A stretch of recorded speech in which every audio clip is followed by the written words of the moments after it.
Assalamualaikum warahmatullahi wabarakatuh. Alhamdulillah rabbil alamin. Assalatu wassalamu ala asyrafil anbiya'i wal mursalin wa ala alihi wa ashabihi ajmain. Bersyukur kepada Allah Subhanahu wa taala. Bersalawat kepada Nabi Muhammad sallallahu alaihi wasallam. Allahumma salli ala sayyidina Muhammad wa ala ali sayyidina Muhammad.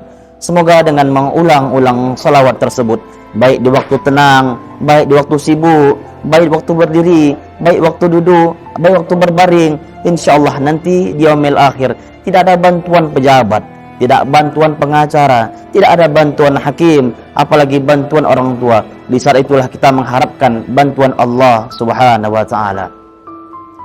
Para hadirin, saudara-saudara sahabat UI yang dirahmati Allah dimanapun Anda berada. Ketika hari ini kita berbicara tentang farhan, kebahagiaan, syahrul farhan, bulan kebahagiaan, di mana-mana orang ketika menikmati bahagianya berpuasa, menikmati bahagianya berbuka, menikmati bahagianya sahur. Lalu kita berbicara makna sa'adah, apa itu bahagia? Mahwa sa'adah, apa itu bahagia? Ada seorang ulama yang terkenal, ulama dari Banten, mengupas sangat tuntas di dalam kitab Nashul Ibad apa itu bahagia. Sedikit ketika kita berbicara lintas dunia, apa itu bahagia? Ada yang berbicara bahagia itu bahwa ketika punya mobil mewah, rumah besar, istri 4, badan besar, itu bahagia. Ada lagi yang mengatakan punya rumah mewah, kecil, tidak lagi ngontrak, bahagia. Ada lagi yang mengatakan sudah menikah bertahun-tahun, merindukan kehadiran seorang anak. Dia akan katakan, Ustadz, aku rindu kehadiran seorang anak, canda tawa, tangisan anak. Itu bahagia, Ustadz. Ada yang mengatakan, Ustadz, aku punya hutang sekeliling pinggang. Setiap hari nelpon, WA, messenger, datang mengetok rumah, minta hutang. Ustadz, kalau seandainya seluruh hutang-hutangku lunas, aku bahagia. Ternyata ketika berbicara definisi dunia, bahagia itu berbeda.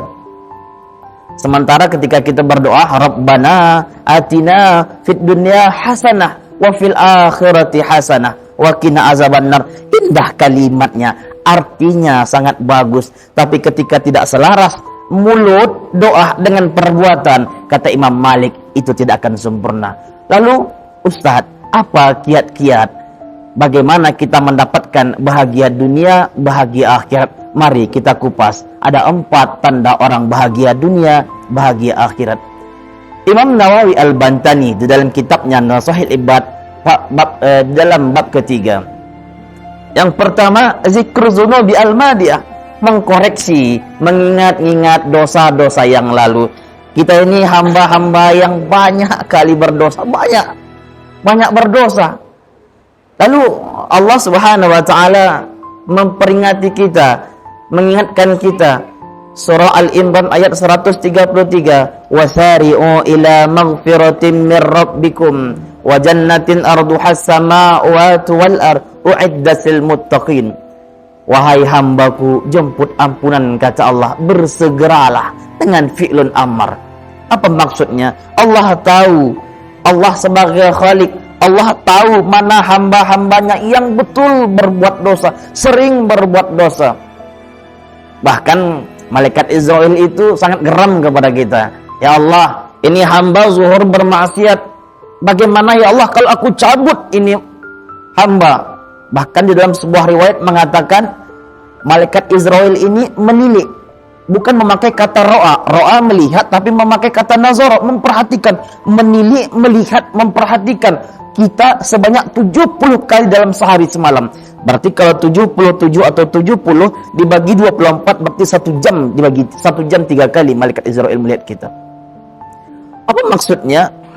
Malaikat Israel itu terus memperhatikan kita. Ya Allah, ini hamba terus berbuat maksiat. Maghrib berjudi, Isya berjudi, tidak masuk sholat, tidak masuk ke masjid, masuk waktu sholat tidak ke masjid, masuk waktu sholat tidak mengingat azan, masuk azan, terdengar azan, tidak terngiang-ngiang dipikirkannya untuk kembali bertobat.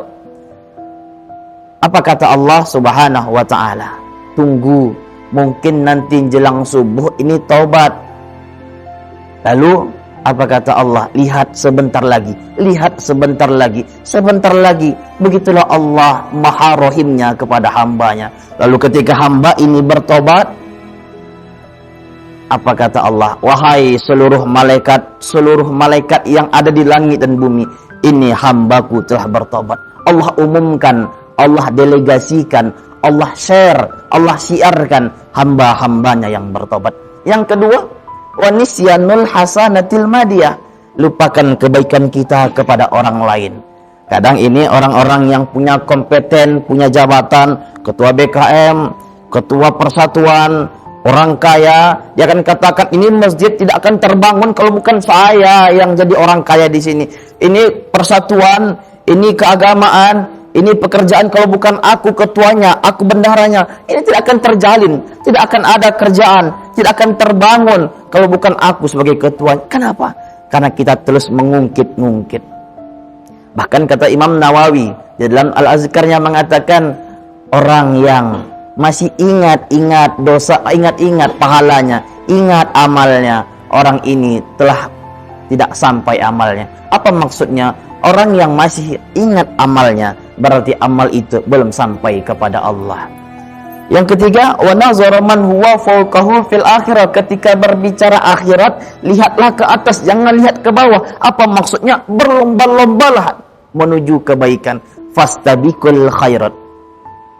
Ada orang berbuka puasa, kita harus berlomba-lomba. Apa maksudnya? Ayo, si Anu, Bapak Fulan bawa gorengan, kita bawa itu yang namanya teh manis.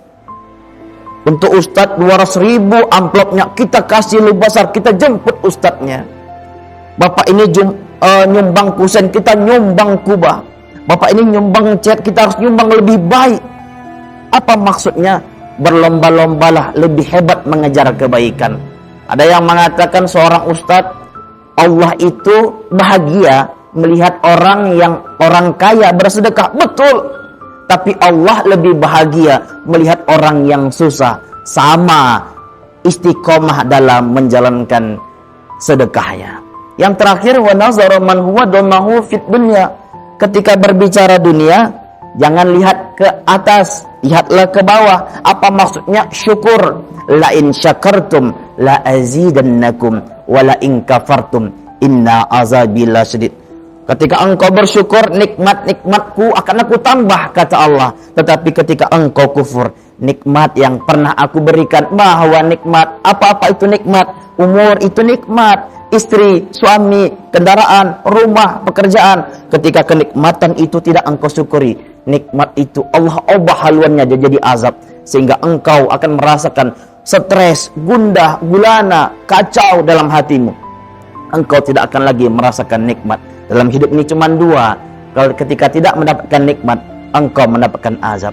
Para hadirin wal hadirah dimanapun sahabat UI berada, marilah kesempatan yang kita rasakan pada bulan Ramadan ini, terus kita berbuat baik.